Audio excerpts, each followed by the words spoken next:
Hello, hi, what's up, and welcome to all my viewers from around the world. Magpie842 here, coming at you with another 1v1 live game, featuring this time spawning in the west.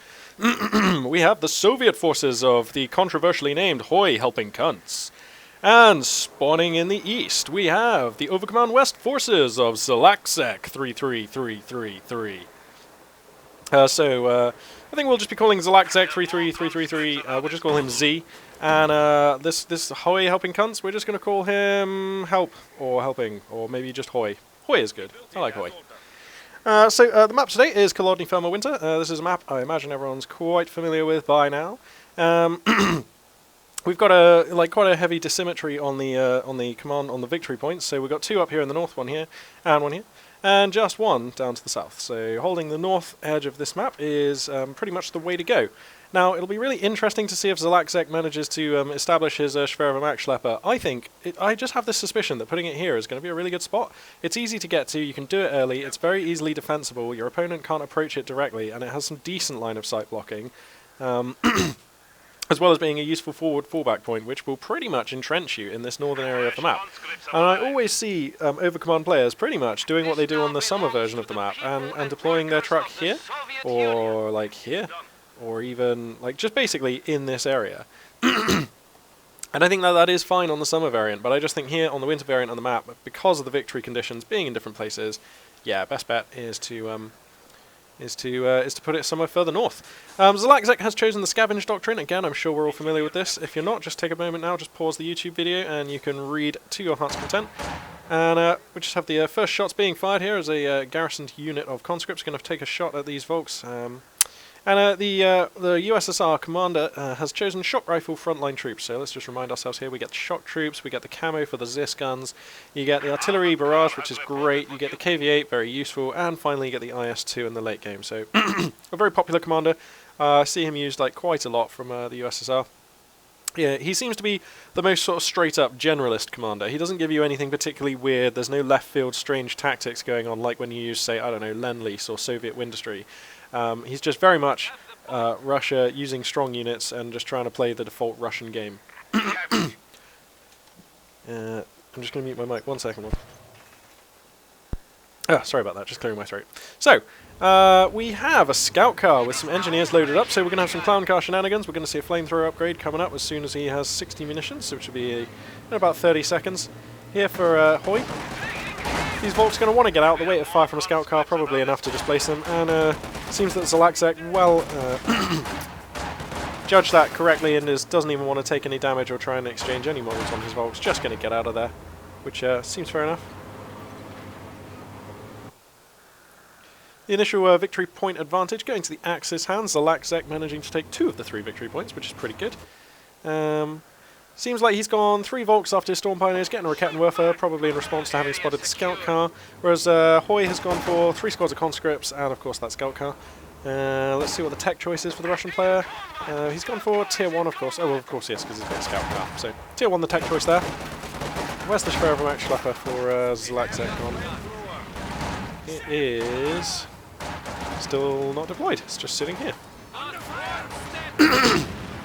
So that flexibility is going to be there for Zielaczek. I think...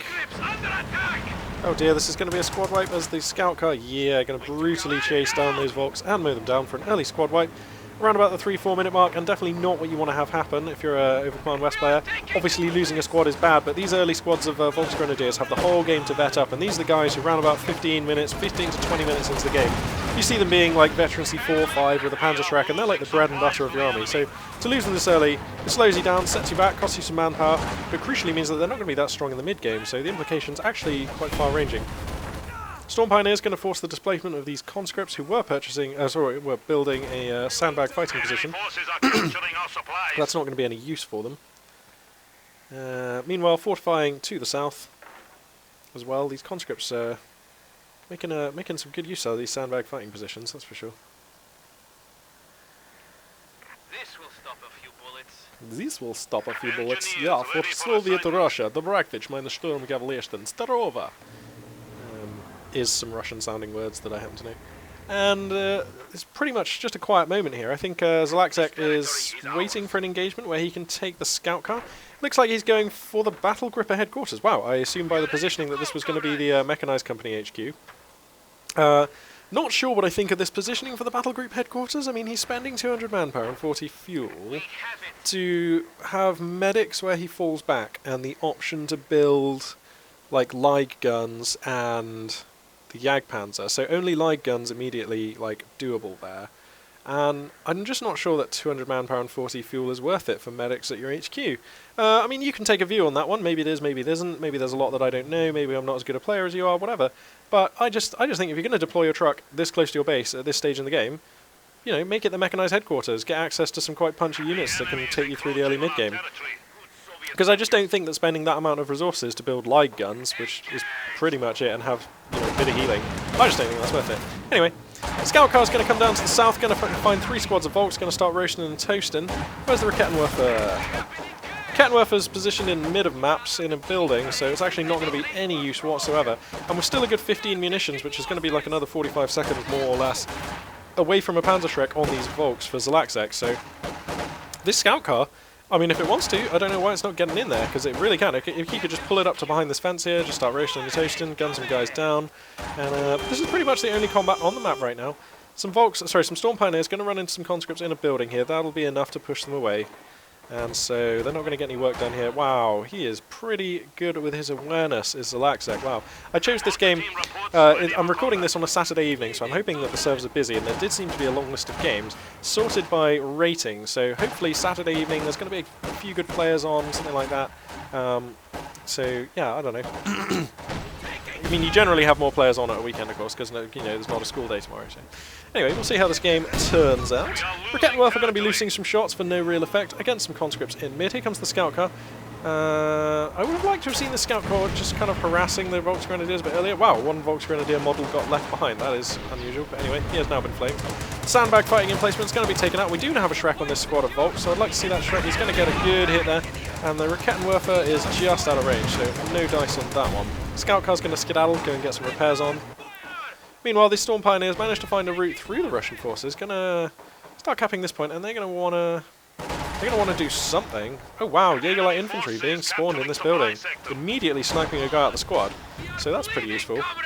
If we look at the top right, top left of the screen, force balance is pretty much even. Probably a slightly stronger force for Zielaczek. He's got some pretty pokey units like Jaeger Light Infantry and Storm Pioneers, and of course Rakettenwerfer. We see some shock troops just joining the field now for the Soviet player. Sorry, I should probably frame the action rather than the arriving troops. And a mortar squad coming to bolster. As this fight now, the Scout Cars come into the north side of the map to try and help out. The Jaeger Light Infantry are going to get roasted and toasted, being forced to degarrison the building and fall back, but the Scout Cars are quite low of health, low enough that these Storm Pioneers could actually destroy it.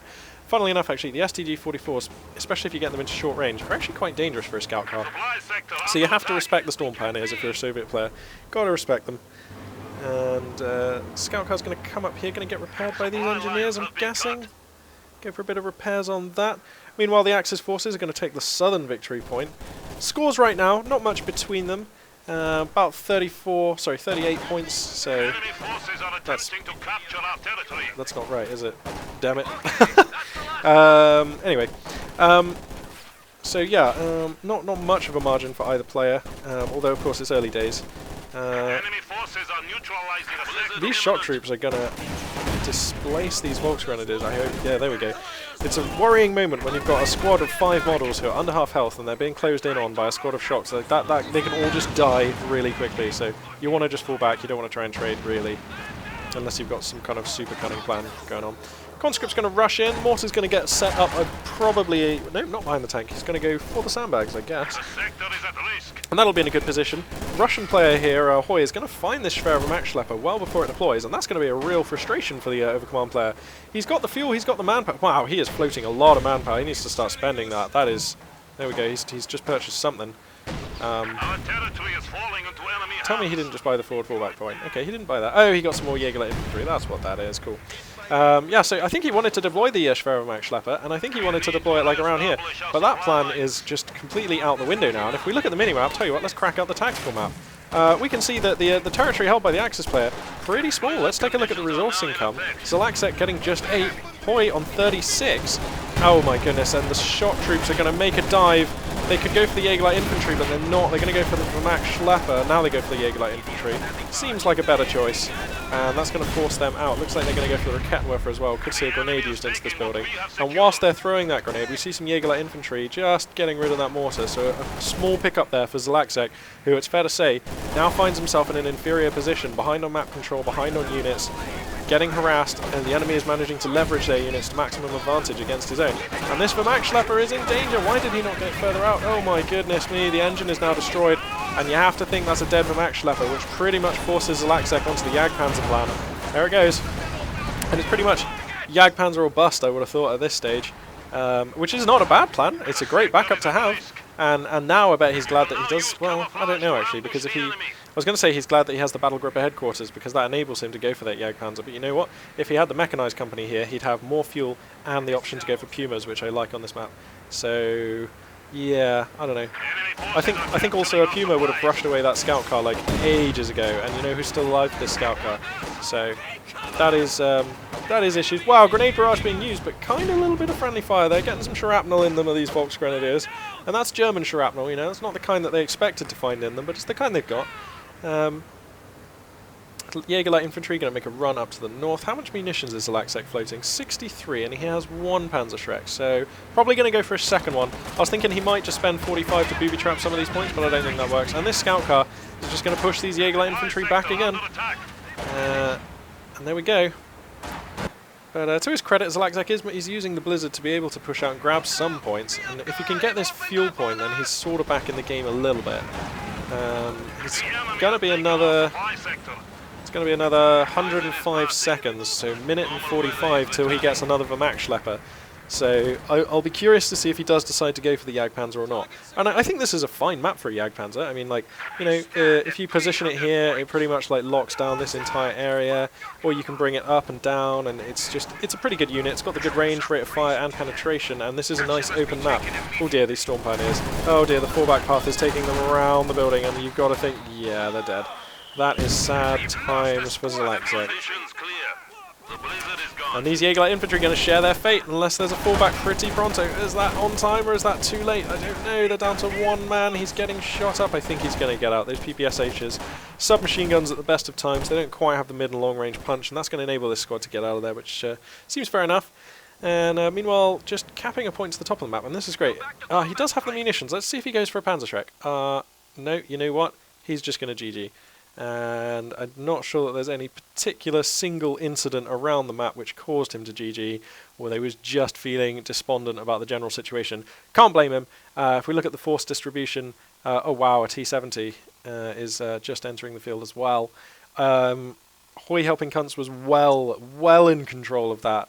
I mean, the game wasn't over, and I've seen comebacks. I mean, Company of Heroes is a game where you get comebacks all the time, and I've seen way bigger comebacks than that. But Zielaczek there, choosing to tap out, can't blame him. I think that there were a couple of errors. I think one error, I think this should have been a light mechanized, the mechanized company HQ, the mechanized regiment, or whatever it's called, should have been this building. I think building a battle gripper headquarters. I mean, let's just analyze, right?